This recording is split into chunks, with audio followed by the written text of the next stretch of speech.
Bonjour à chacun, bonjour à tous.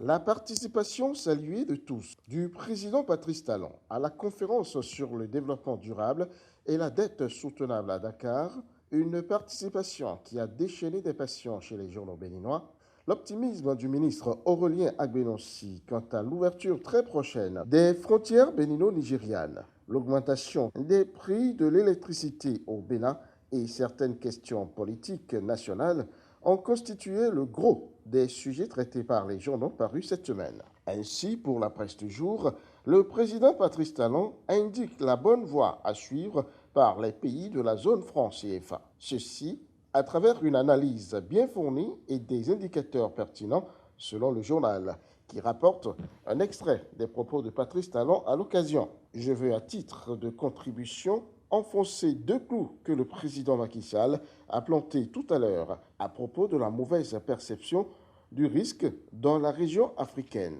et du refus d'appropriation de la bonne dette par les institutions financières internationales. Fin de citation. Ce qui fera dire à la nouvelle génération que Patrice Talon a révélé le Bénin à l'Afrique et au monde entier. La nation, pour sa part, constatera que Patrice Talon appelle à l'adoption de nouveaux paradigmes dans la perception du risque d'investissement par les institutions de Bretton Woods. Soleil Levant parlera de la maîtrise de talent des marchés financiers internationaux, surtout de son invite à l'UEMOA à changer de paradigme en matière de critères de convergence et de ce qu'il attend des institutions de Bretton Woods. Pour Soleil Bénin Info, c'est plutôt un discours salué à l'unanimité parce que l'homme de la Marina a plaidé, selon le journal, pour la révision des risques des institutions bancaires internationales pour les pays de l'UEMOA. Et au journal de souligner que pour Patrice Talon, les pays de l'Union sont malheureusement tributaires des emprunts qu'ils font sur les marchés de la perception même des institutions de référence. Actu Express va se mêler à la danse et ne voir que de pertinentes propositions dans les propos du président Patrice Talon qui, de son avis, fédère toutes les énergies de la sous-région autour de la démarche afin d'obtenir un changement de paradigme pour une équité dans l'accès aux marchés mondiaux du cash pour tous les pays du monde. De l'exécutif, descendons dans l'arène parlementaire. Et là, c'est la coopération interparlementaire qui nous ouvre les bras, avec comme guide la presse du jour, qui nous amène dans la coopération entre les parlements du Bénin et du Rwanda, qui se porte à merveille. L'illustration vient de l'audience que vient d'accorder Mme Donatille Mukabalisa, présidente de l'Assemblée nationale du Rwanda, à son homologue béninois Louis Béounou Vlavonou, dimanche dernier. Au cours de leurs échanges, nous renseigne le journal, ces deux personnalités ont abordé des questions relatives à la diplomatie parlementaire entre les deux institutions. Inutile de dire que ce fut l'occasion de fructueux échanges d'expériences entre les deux présidents. Restons à l'Assemblée nationale béninoise, dont la commission budgétaire continue de recevoir le balai des ministres pour aller défendre la cagnotte réservée à leur département ministériel.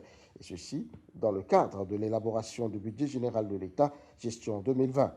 Et à Émergence Info de rapporter la partition du ministre de la Communication, Alain Sourou Orunla, qui, précise le journal, annonce la refonte de la Poste et de la presse. La restructuration de la Poste et de l'Office de radiodiffusion et de télévision du Bénin sera actée en 2020.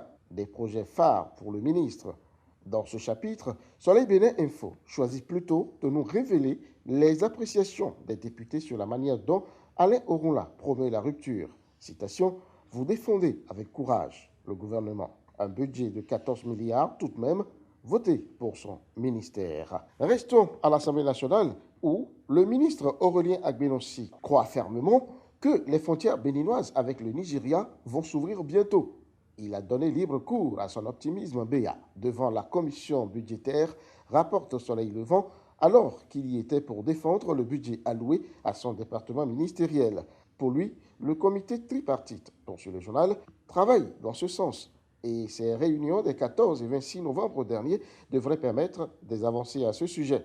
Toutefois, Aurélien Agbenossi note que les pays concernés doivent travailler au respect strict des normes en matière de libre circulation des personnes et des biens, comme le stipulent les tests de la CEDEAO, la Communauté économique des États de l'Afrique de l'Ouest. Et le chef de la diplomatie béninoise tient quand même à ce que les voisins du Bénin en tiennent grandement compte. Très prochainement, les Béninois devront débourser un peu plus pour disposer de l'énergie électrique.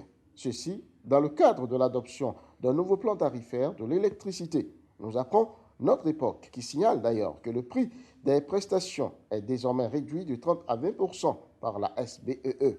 Une information apparemment banale, parce que sans inquiétude, mais qui porte des dessous salés pour le consommateur au final. Mais un homme très averti, le gouvernement prendra des mesures pour minimiser les revers. 16 milliards de francs CFA, annonce le quotidien Le Meilleur, qui emploie le terme subvention de la consommation des populations afin de leur amoindrir le choc que produira sûrement et sur elles les nouveaux tarifs.